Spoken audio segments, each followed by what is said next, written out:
Now that we are talking about the releases, AEW, they also released, along with Ricky Starks, sources say, they have released Miro, Malakai Black, and the latest news was that they are in talks. Now, this one is reported by Dr. Chris Featherstone. I don't know what publication he's with. But anyway, Dr. Chris Featherstone, he reported as the latest news, AW sources have informed me that negotiations between Tony Khan and Rey Fenix to end Phoenix's tenure with the company are progressing, and resolution is expected to happen soon.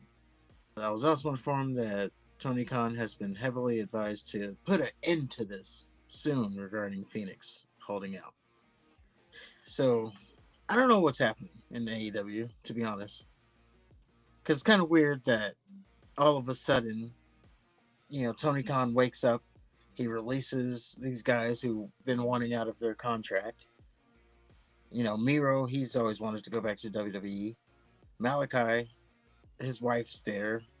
He's been saying that, unless you hear from me, but let's say he's been wanting to go to WWE.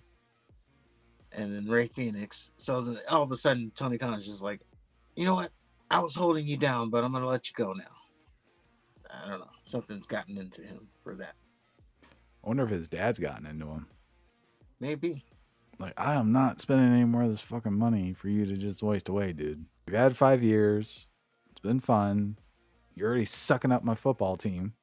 You're already sucking up my soccer team. I will not pay for another suck. Yeah. Or maybe people just want to leave. Seems like he has a whole shit ton of people that he just does not use. And WWE has that problem too. They have a shit ton of people and there's only like a handful of people on TV. And there's even less of them coming. I mean, WWE is going to get to a point. There's only so much TV time. Although, if you do the math, they now literally have wrestling every day of the week, except for Saturdays. But it's because they run their PLEs Saturdays. But you got Raw on Monday. You got NXT on Tuesday. The JVV team, Evolve, that's on Wednesday. I think the stupid LFG show's Sunday, which is tough enough. And then Friday, you got SmackDown. And if you want to keep up with all that, like, good luck. I'm already telling you, I'm not keeping up with it. But the point of all that is they got, like, every day of the week, they have content. So maybe they'll be able to use them in some way or another. But it does bring the question. I would say Penta is kind of over right now. Mm-hmm. Is Ray Phoenix going to hurt him? Like, if he goes there, is he going to stifle his momentum? I don't know. Maybe Ray Phoenix can go to SmackDown and then they don't have to be the Lucha Bros. Well, if they become a team, yeah, probably. Probably feud with the LWO. Well, I mean, the stars are aligning here for them to feud with Pete Dunne and Kaiser. Okay. Although it doesn't seem like Penta is going to need help so far because he's beaten them both. And he's going to continue to beat them both. But, that might be a spot for him. Maybe. I guess we'll have to see what their ultimate plans for Penta are. Like, is he just going to be the new shiny thing until they get bored with him and he becomes another guy? Or are they going to actually treat him like a top guy? I don't know. Because he's connecting with the crowd more than that I would guess that they would have thought. So. Yeah, it is interesting that he's connecting. Like, out of all the luchas that they brought in, he seems to be the one that resonated the most. Yeah. This is probably the Zero Fear thing. Yeah, I don't know. It seems like if Ray comes in and then they just pair them together, it doesn't seem like the best thing for that to happen. And then along those lines, Miro, he's coming back, and there was a little back and forth online. So we could say that his best gimmick was probably the Redeemer gimmick that he did in AEW. Really? I mean, I would say that, yes. He had a good run as the Redeemer. So then the question is, is he taking a step back? Because he was Rusev Day when he left. So is he going to be able to bring the Redeemer character, or is he going to be Rusev Day? And then is that taking a step backwards to go back to Rusev Day? Well, I think if he comes back, he'd be something different. I don't know if he'd necessarily be Rusev. And he could just be Miro. Fans gonna...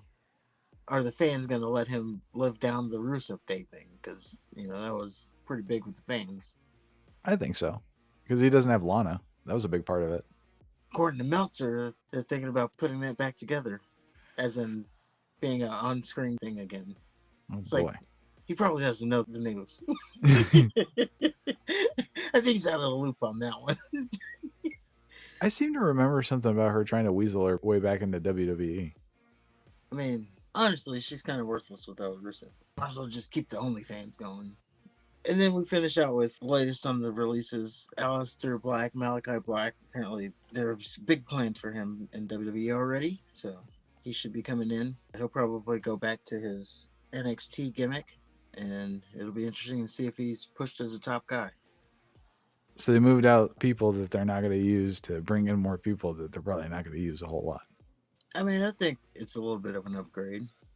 It's not a little bit of an upgrade, it's a lot of bit of an upgrade. But it is funny that this is like essentially a trade without being a trade. AEW cuts people, WWE cuts people. Cedric Alexander is probably going to be in AEW in a minute. That's probably the only sure thing. Yeah. So it's a de facto trade. But we shall see what happens there. Let us know if you're excited for the trades in the comments. And who you're more excited for. And is Rusev Day coming back? Or is it going to be the Redeemer or Miro?